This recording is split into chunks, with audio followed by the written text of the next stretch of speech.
Hello friends, जैसा कि आपको पता है कि हमारी इंडियन ज्योग्राफी की सीरीज चल रही है और उसमें हम अंडमान निकोबार द्वीप समूह के बारे में पढ़ रहे थे। तो देखिए, मैंने बोला था कि मैं इसका पार्ट 2 बनाऊंगा। तो देखिए, ये पार्ट 2 है। हम यहाँ पर थोड़ी सी चर्चा कर ले रहे हैं अंडमान निकोबार द्वीप समूह के एरिया की। तो ध्यान रखना, अंडमान निकोबार द्वीप समूह सारे के सारे जो आइलैंड्स है, जिसमें 572 द्वीप है, उसका जो क्षेत्रफल है वो 8,249 किलोमीटर वर्ग है। ध्यान रखना। फिर उसके बाद अलग अलग अगर देखें दोनों का अलग अलग देखें तो अंडमान का जो एरिया है वो निकल के आएगा 6498 किलोमीटर वर्ग, और उसके बाद जो निकोबार है उसका निकल के आएगा 1841 वर्ग किलोमीटर। ठीक है, तो यहाँ तक कोई दिक्कत नहीं हुई होगी। अब आगे चर्चा करते हैं कि लंबाई चौड़ाई की। ठीक है, ये लंबाई लिखी है, ध्यान रखना, और उसके बाद जो है वो चौड़ाई। तो सुनो, अंडमान की जो लंबाई है वो है 467 किलोमीटर और निकोबार की लंबाई है 259 किलोमीटर। अंडमान की जो चौड़ाई है 52 किलोमीटर और इसकी जो चौड़ाई है 58 किलोमीटर रहेगी। ठीक है, और देखें बड़ा द्वीप, तो देखो बड़े द्वीप की अगर बात करें तो अंडमान ग्रुप में सबसे बड़ा द्वीप है जिसका नाम है मध्य अंडमान, और जो जो निकोबार द्वीप समूह है उसमें सबसे बड़ा द्वीप है क्या, ग्रेट निकोबार। क्या है बोलो, ग्रेट निकोबार। इसी में इंदिरा पॉइंट है, जैसे पिग्मेलियन पॉइंट या पार्सन पॉइंट के नाम से जानते हैं। और उसके बाद छोटे द्वीप की बात करें तो सबसे छोटा राजद्वीप है और यहाँ है पिलमिलो। ठीक है, पिलामिलो है वैसे तो ये क्या है, ये पिलामिलो। ध्यान रखना, क्या है ये, पिलामिलो। तो ध्यान रखना कि सबसे छोटा द्वीप अंडमान में कौन सा है, तो रास, और निकोबार में कौन सा है, तो पिलामिलो। और देखो समुद्री तट दोनों की बात कर रहे हैं। अंडमान निकोबार द्वीप समूह में जो टोटल समुद्री बीच हैं वहां के, उनकी बात कर रहे हैं। तो पहला है हरमिंदर बे बीच, दूसरा याद रखना रामनगर बीच, फिर उसके बाद राधानगर बीच और करमतांग बीच।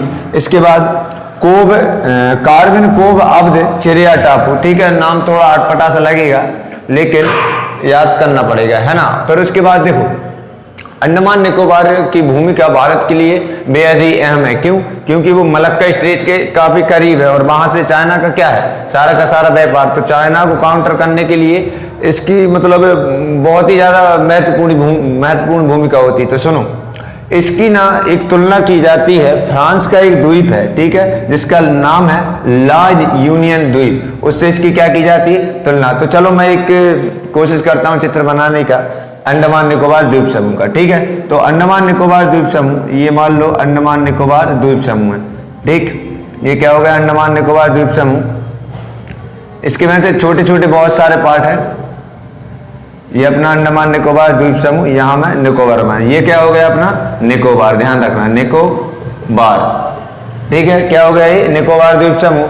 और ये रहेगा उत्तरी अंडमान, क्या यहां लिख दे रहा हूं, उत्तरी अंडमान। और उसके बाद ये रहेगा मध्य अंडमान, और ये रहेगा दक्षिणी, कौन सा, दक्षिणी। ठीक है, और ये रहेगा लघु। इससे पहले मैंने जो वीडियो बनाई थी ना, उसमें थोड़ी सी मिस्टेक हो गई मुझसे। मैंने आपको बता दिया कि जो डंकन दर्रा है वो इन दोनों के मध्य, नहीं, वो इन दोनों के मध्य। ध्यान रखना, यहां पर है डंकन दर्रा, क्या है, डंकन दर्रा। ठीक है, और यहां पर है क्या, 10 डिग्री चैनल, क्या है, 10 डिग्री चैनल। ठीक है, और ये हो गया अपना क्या, अंडमान निकोबार द्वीप समूह। ये निकोबार है। ठीक है, निकोबार द्वीप समूह का इसमें बहुत सारे छोटे छोटे आइलैंड्स हैं। तो उन आइलैंड्सों में सबसे बड़ा जो आइलैंड है वो सबसे नीचे है। ठीक है, सबसे नीचे है, जिसे कहते हैं अपन ग्रेट निकोबार। क्या कहते हैं, ग्रेट निकोबार। क्या कहते हैं, ग्रेट निकोबार। ठीक है, और सबसे ऊपर है मतलब डंकन दर्रा बोल रहा हूं, 10 डिग्री चैनल से जो टच होता है। देखो अंडमान निकोबार द्वीप समूह पूरा टच होता है, अंडमान निकोबार द्वीप समूह के अंदर कौन सा द्वीप होता है। तो ध्यान रखना, इस द्वीप का नाम है कार निकोबार।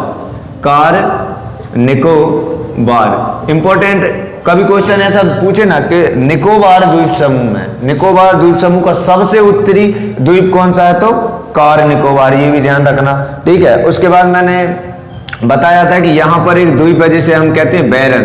क्या कहते हैं, बैरन। अब बैरन क्या है, बैरन द्वीप पर भारत का एकमात्र सक्रिय ज्वालामुखी। एक चीज और याद कर लो, यहाँ पर एक द्वीप है जिसका नाम है नारकोडम द्वीप पर एक भारत का प्रसुप्त ज्वालामुखी, यानी कि डोरमेंट मतलब ज्वालामुखी 3 प्रकार के होते हैं, कभी चर्चा करेंगे इनकी। तो कौन सा ज्वालामुखी पाया जाता है, प्रसुप्त। उसके बाद यहाँ पर है कोको आइलैंड, क्या है, कोको। अब ये पहले इंडिया का था, ठीक है, लेकिन इसे क्या गिफ्ट दे दिया गया म्यांमार को नेहरू जी के द्वारा। तो ये अभी किसका हो गया, म्यांमार का। तो अभी फिलहाल किसका है, म्यांमार का। तो ध्यान रखना उत्तर में सीमा कहाँ लग रही है, उत्तर में सीमा कहाँ लग रही है, म्यांमार से कोको आइलैंड। फिर उसके बाद यहाँ पर इंडोनेशिया लग जाता है, इंडोनेशिया, जो कि महान चैनल द्वारा, महान चैनल बोल देते हैं, और भी नाम है इसके, महान चैनल याद रख लो, महान चैनल द्वारा इंडोनेशिया से अलग होता है। किससे, इंडोनेशिया, इंडोनेशिया से क्या होता है, अलग होता है। ध्यान रखना यहाँ पर पूरा क्या आ जाएगा, महान चैनल। तो उम्मीद करता हूँ यहाँ तक समझ गए होंगे। अब देखिए इसके अलावा अपन इसके बाद चर्चा करेंगे अंडमान निकोबार द्वीप समूह के इतिहास की। तो आप इसका एक स्क्रीनशॉट ले लो, फिर उसके बाद अपन इतिहास की चर्चा करते हैं।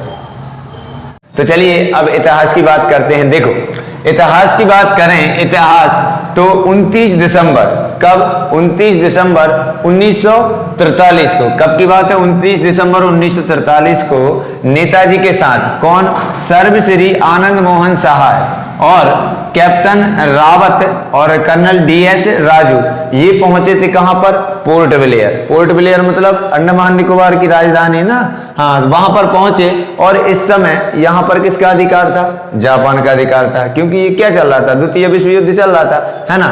तो ध्यान रखना पहुंचे कब थे, 29 दिसंबर 1943 को, जस्ट एक दिन बाद, 29 के बाद 30, और 30 दिसंबर 1943 को पोर्ट ब्लेयर पर भारत का क्या फहरा दिया, झंडा फहरा दिया गया, है ना, मतलब भारत के अधिकार में आ गया। फिर उसके बाद यहाँ पर इंडियन नेशनल आर्मी जनरल बनाए गए, और किसको बनाए गए, ध्यान रखना AD लोगनाथन को यहाँ का पहला इंडियन नेशनल आर्मी जनरल बनाया गया। तो ठीक है, तो इसके बाद इन द्वीपों को क्या बना दिया गया, इसे गवर्नर जनरल बना दिया गया।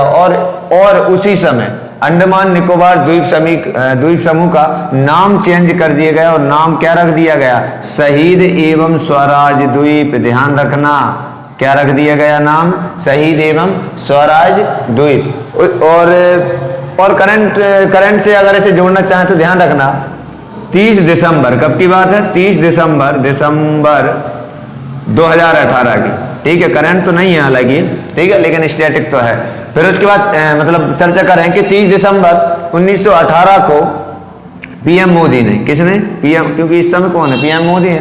तो PM मोदी ने कुछ द्वीपों का नाम चेंज, मतलब कुछ द्वीपों का क्या किया गया, नाम चेंज किया गया है। जैसे रास द्वीप, जो कि अंडमान का सबसे छोटा द्वीप है, इसका नाम रख दिया गया नेताजी सुभाष चंद्र बोस, ठीक है, एग्जाम के पॉइंट ऑफ व्यू से मोस्ट इंपॉर्टेंट है ये। फिर उसके बाद एक है यहाँ पर नील द्वीप, उसका नाम रख दिया गया शहीद द्वीप, और एक है हैवलॉक द्वीप, जिसे स्वराज द्वीप कहा जाता है। क्यों, कब हुआ ये, 30 दिसंबर 2018 को, हाँ, क्यों, क्योंकि नेताजी की यात्रा को 75 वर्ष पूरे हो गए थे। क्या हो गए थे, 75 वर्ष पूरे हुए। कब हुए, पूरे हुए, कब हुए, 30 दिसंबर 2018 को। उसी के उपलक्ष्य में क्या ये नाम चेंज किए गए। तो आप इसका स्क्रीनशॉट लो, और इसके बाद भारत के जो अन्य आइलैंड्स हैं उनके बारे में अपन चर्चा करेंगे।